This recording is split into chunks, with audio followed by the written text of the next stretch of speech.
Welcome back to an Administrator YouTube channel.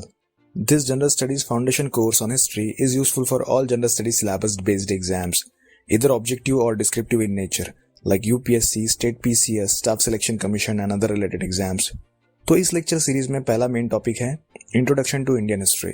इस video में हम इसके पहले सब टॉपिक को कवर करेंगे, जो है how geography shaped history of India. India की हिस्ट्री को बनाने में ऐसे कौन से जियोग्राफिकल फैक्टर्स हैं जिनका इंपॉर्टेंट रोल रहा है। चलिए दोस्तों, उनको एक एक कर समझते हैं। इंडिया का क्लाइमेट आमतौर पर मानसून बेल्ट के अंतर्गत आता है और हम सब जानते हैं कि यहाँ का जीवन मानसून की बारिश पर निर्भर करता है। यह बारिश आमतौर पर साउथ वेस्ट और नॉर्थ ईस्ट हवाओं से होती है। साउथ वेस्ट मानसून जून से सितंबर तक और नॉर्थ ईस्ट मानसून अक्टूबर से अप्रैल तक आता है। साउथ वेस्ट मानसून से जो बारिश होती है उसकी मात्रा नॉर्थ ईस्ट मानसून से होने वाली बारिश की तुलना में देश भर में अधिक होती है। साउथ इंडिया का अधिकांश भाग जैसे तमिलनाडु इन दोनों हवाओं के क्षेत्र में आता है और यहाँ 2 बार बारिश होती है। मौसमी हवाओं की खोज आमतौर पर अप्रॉक्स 45 BC के आसपास की गई थी। हिप्पालस, जो एक यूनानी नाविक और व्यापारी था जो संभवतः 1st सेंचुरी BC यानी पहली शताब्दी ईसा पूर्व में रहता था, उसने दिखाया कि हवा की दिशा और अवधि का उपयोग व्यापारी माल की आवाजाही और परिवहन के लिए किया जा सकता है और इस तरह इन हवाओं को ट्रेड विंड्स कहा जाने लगा, क्योंकि अब इनकी मदद से ट्रांसपोर्टेशन होने लगा था। इसी पीरियड में यूरोप में ग्रीको रोमन साम्राज्य का स्वर्ण युग शुरू था और यहाँ भारत में सातवाहनों का भी स्वर्ण युग था। इससे यह हुआ कि आपसी व्यापार को बढ़ावा मिला और दोनों देशों की समृद्धि में इजाफा हुआ। लोग प्रॉस्परस हुए और इसका रिजल्ट ये हुआ कि भारत का जो वेस्ट कोस्ट है यानी पश्चिमी तट, उसका महत्व बढ़ गया। इस पर सैकड़ों छोटे बड़े बंदरगाह बने। आसपास का एरिया एक सपोर्टिव कॉम्प्लीमेंट्री रीजन में तब्दील हो गया, जहाँ लोगों ने नए सेटलमेंट्स बसाए और इसमें उद्योग पनपे, इंडस्ट्रीज को बढ़ावा मिला। अब जैसे जैसे समय बीता, उन टेरिटरीज पर प्रभुत्व स्थापित करने के लिए वहां की जो लोकल अथॉरिटीज थी उनके बीच प्रतिस्पर्धा पैदा हो गई। अरब सागर और भूमध्य सागर एक दूसरे से जुड़े हुए थे। अब एक ऑर्डर सा बन गया कि साउथ वेस्ट मानसून में इंपोर्ट यानी आयात होगा और नॉर्थ ईस्ट मानसून में एक्सपोर्ट यानी निर्यात होगा। वेस्ट कोस्ट यानी पश्चिमी तट का इंपॉर्टेंस तो था ही, इसी की तरह ईस्ट कोस्ट यानी पूर्वी तट का भी धीरे धीरे महत्व बढ़ता गया। अब इंटरनेशनली एक्सचेंज हो रहा था, जिसके माध्यम से दुनिया भर से, विशेष रूप से वेस्टर्न वर्ल्ड से एक लंबे समय तक विभिन्न जातीय समुदाय भारत में स्थानांतरित हुए, जैसे कि आर्यन ट्राइब्स, उसके बाद पर्शियंस और Greco Bactrians, Huns, Sakas, Arabs et cetera. धीरे धीरे वे भारतीय बन गए। इसका रिजल्ट ये हुआ कि मानसूनी हवाओं के कारण भारतीय संस्कृति बहुआयामी हो गई। जैसा कि मैंने पहले उल्लेख किया, मानसूनी हवाओं ने भारत के तटों पर समुद्री बंदरगाहों की संख्या में वृद्धि की। Number of sea ports along the coast बढ़ गए। उद्योग एवं व्यापार का विकास हुआ। फाइनली अनेक जातियों के लोग भारत में बस गए। उन्होंने पूजा उपासना का अपना एक अलग पंथ अपनाया। उस समय ओवरऑल एशिया बुद्धिस्ट रहा होगा। तटीय क्षेत्र पर बौद्ध धर्म का प्रभुत्व होने के कारण ही यहाँ बौद्ध कला और संस्कृति का विकास हुआ है। लोकली व्यापार को बढ़ावा मिला और इस तरह बौद्ध धर्म के अनेक स्मारक अस्तित्व में आए और भारत के कल्चरल एस्पेक्ट्स का डेवलपमेंट हुआ। संक्षेप में समझे तो मानसून भारतीय संस्कृति के निर्माण में महत्वपूर्ण भूमिका निभाते आया है। इंडियन जियोग्राफी में दूसरा महत्वपूर्ण फैक्टर हिमालय पर्वत है, जिसने भारतीय इतिहास को बनाने में इंपॉर्टेंट रोल प्ले किया है। आम भाषा में हिमालय शब्द सिंगुलर है, एक पर्वत मालूम होता है, पर ऐसा न होकर इसकी सैकड़ों पर्वतमालाएं नॉर्थ ईस्ट से वेस्ट तक अर्थात सुलेमान पर्वत जो पाकिस्तान में है वहां तक फैली हुई। हिमालय भारत पर सुरक्षा की असीम छत्रछाया बनाए हुआ है, इसलिए साइबेरिया और मध्य एशिया से आने वाली अत्यधिक ठंडी हवाओं से भारत सुरक्षित रहता है। What we have got as a gift from Himalayas, that one is beautiful forests and nature. यहाँ स्वच्छ और सुंदर जनजीवन है। पर्यटन की दृष्टि से यह एक वरदान ही। हिमालय पर्वत श्रृंखला भारत के नॉर्थ ईस्ट यानी अरुणाचल प्रदेश और मिजोरम राज्य से नॉर्थ वेस्ट दिशा यानी नॉर्थन पाकिस्तान तक फैली हुई है। चूंकि ये पर्वत श्रृंखलाएं इम्पॉसिबल है, इसलिए इन अभेद्य चट्टानों के कारण कोई भी बाहरी शत्रु इस दिशा से अभी तक भारत पर आक्रमण नहीं कर सका है। दूसरी ओर नॉर्थ वेस्टर्न रेंज में हिंदकुश और सुलेमान पर्वतमाला के बीच कुछ पासेस नेचुरली बने हुए हैं। चूंकि यह बाहरी आक्रमणकारियों के लिए सुविधाजनक रहे हैं, इसलिए वहां से यानी खैबर और बोलान पासेस जो अफगानिस्तान और पाकिस्तान की बॉर्डर्स की एरिया में है, वहां से ही भारत पर हमले किए जाते रहे हैं। इस तरह यह पासेस भारत को मध्य एशिया और चीन से जोड़ते थे। यही से अनेक जातीय समूह भारत में आए और संपूर्ण भारत में फैल गए। अर्थात जिस प्रकार अनेक जातियों के लोग समुद्री तट से भारत आए, उसी प्रकार मध्य एशियाई और मंगोलियाई मूल के लोग इन पासेज से होकर भारत में बस गए। यही से भारत को मध्य और पश्चिम एशिया के साथ सांस्कृतिक संबंध मिला। व्यापार और बाकी चीजों का भी आदान प्रदान हुआ। यूरेशिया को जोड़ने वाली सड़क इसी एरिया से होकर गुजरती थी। उसी के अनुरूप छोटे छोटे राज्यों, गणराज्यों का निर्माण हुआ। भारतीयों के सभी पवित्र स्थान, धार्मिक स्थान हिमालय में ही है। भारत की पवित्र नदियां हिमालय से निकलती हैं। भारत में सभी प्रारंभिक गणराज्य और महाजन शक्तियां हिमालय के इसी पर्वत में बनी थी। इसी क्षेत्र में भारत में बाहर से आए हुए आर्यों की पहली बस्तियां बसी। मध्य एशिया और पूर्वी एशिया में बौद्ध धर्म का प्रसार यही से हुआ।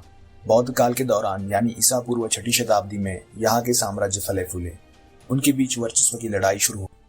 अन्य इलाकों की तुलना में प्राचीन काल में हिमालय की तलहटी में सैकड़ों बस्तियां स्थापित की गई, क्योंकि यहाँ खेती करने में कम मेहनत लगती थी और यहाँ की नदियों को पार करना भी आसान था।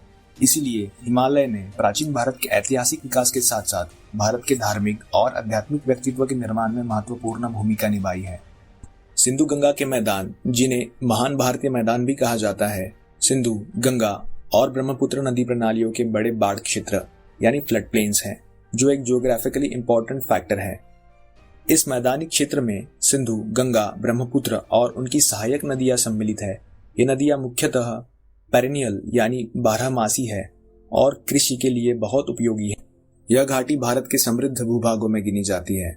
भौगोलिक समृद्धि के कारण ही इस क्षेत्र में जनजीवन की शुरुआत प्राचीन काल में हुई थी। वहां के शासकों ने संपूर्ण भारत पर अपना राजनीतिक और सांस्कृतिक प्रभुत्व स्थापित करने का प्रयास किया। भारत में राजनीतिक एवं सांस्कृतिक परिवर्तन इसी क्षेत्र के अनुरूप होते पाए गए हैं, इसलिए इस क्षेत्र को भारत का हृदय माना जाता है।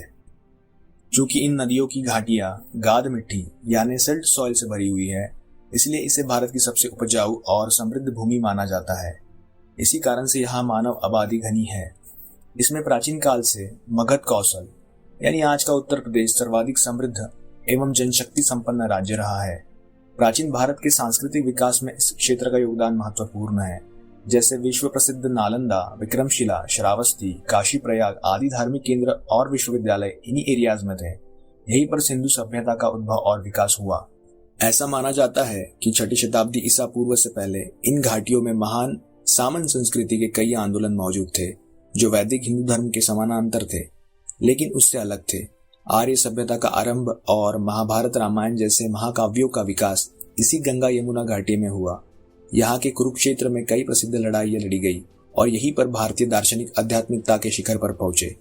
संक्षेप में इन मैदानों ने भारत की भौतिक संस्कृति की नींव रखी और आध्यात्मिकता की इमारत खड़ी की। अगला इंपॉर्टेंट जियोग्राफिकल फैक्टर है दक्कन का पठार, जिसे प्राचीन काल में दक्षिण पथ कहते थे। विंध्य सातपुड़ा और अरावली पर्वत श्रृंखलाएं और बाकी अन्य भौगोलिक विभाजक इस रीजन को नॉर्थन रिवर बेसिन से अलग करते हैं और पूर्वी और पश्चिमी घाट के कारण इस क्षेत्र ने ट्रायंगुलर आकार प्राप्त कर लिया है। यह लावा रस से बना एक पठारी क्षेत्र है और भौगोलिक दृष्टि से दक्कन का पठार हिमालय से भी पुराना है। विदेशी आक्रमण से अपेक्षाकृत दूर होने के कारण यहाँ की संस्कृति विकसित हुई। यह स्थिर है, चूंकि इलाका पठारी है और मिट्टी लोहा समृद्ध है, इसलिए लोगों को यहाँ मानव जीवन शुरू करने के लिए लोह युग के उदय का इंतजार करना पड़ा। दक्कन पठार का भूभाग सह्याद्री पर्वत श्रृंखला से ढका हुआ है। कई नदियां सह्याद्री पर्वत से निकलती हैं। कृष्णा, गोदावरी, भीमा प्रमुख नदियां हैं। सह्याद्री पर्वत की सभी प्रमुख नदियां पूर्व की ओर बहती हैं और बंगाल की खाड़ी में समा जाती है। दक्षिण में सह्याद्री को नीलगिरी के नाम से जाना जाता है। नीलगिरी के कुछ हिस्सों में चंदन के जंगल है। वह क्षेत्र मलयगिरी के नाम से जाना जाता है। इन नदियों की उपजाऊ घाटियों में आरंभिक छोटी छोटी बस्तियों के बसने के बाद यहीं पर नए जनजातीय राज्यों का उदय हुआ। ये सभी बातें मौर्य सम्राट अशोक के शिलालेखों में दर्ज हैं। इस क्षेत्र में सह्याद्री को कुल पर्वत मानने की प्रवृत्ति है, क्योंकि दक्षिण का जीवन सह्याद्री पर आधारित है। सांस्कृतिक रूप से सह्याद्री हिमालय के बाद दूसरे स्थान पर है। क्योंकि सह्याद्री पर्वत श्रृंखला का भूभाग एक समान चट्टान से बना है, इसलिए बाद के काल में सैकड़ों गुफाओं की और चट्टानों में बने मंदिरों की खुदाई की गई। गोदावरी और उसकी सहायक नदियां तथा तापी और उसकी सहायक नदियां जनजीवन की दृष्टि से ह्यूमन सेटलमेंट के लिए उपयुक्त प्रतीत होती है। अतः आरंभिक सांस्कृतिक केंद्र इसके आधार पर निर्मित होते दिखाई देते हैं। सातवाहन वंश इस भूमि का सबसे सफल राजवंश था। नेक्स्ट है पूर्वी और पश्चिमी घाट। इनका भारतीय जैव विविधता के लिए बहुत महत्व है। कई लुप्तप्राय वनस्पतियों और जीवों के लिए यह आवास है। इस क्षेत्र में मालाबार तट, कोरोमंडल तट, कोंकण, गोवा, तमिलनाडु, केरल, कृष्णा और कावेरी नदी की घाटियां शामिल हैं। चूंकि यह समुद्र के निकट का क्षेत्र है, इसलिए मैरिटाइम कल्चर यानी समुद्री संस्कृति यही उभरी और विकसित हुई। प्राचीन भारत के महत्वपूर्ण बंदरगाह इसी क्षेत्र में स्थित थे। मौसमी हवाएं व्यापार की दृष्टि से उपयोगी हो जाने के बाद दोनों तटों का महत्व बढ़ गया। पूरे तट पर छोटे और बड़े बंदरगाह खुल गए। आरंभिक काल में पश्चिमी तट से पश्चिम देशों के साथ बड़े पैमाने पर व्यापार होता था। समय बीतने के बाद पूर्वी तट का भी महत्व बढ़ा और वहां विशाल चोल साम्राज्य का निर्माण हुआ। चोलों ने श्रीविजय राज्य पर विजय प्राप्त की और सागर पर अपनी शक्ति स्थापित की। इससे दक्षिण पूर्व एशियाई देशों में भारतीय संस्कृति का प्रसार हुआ।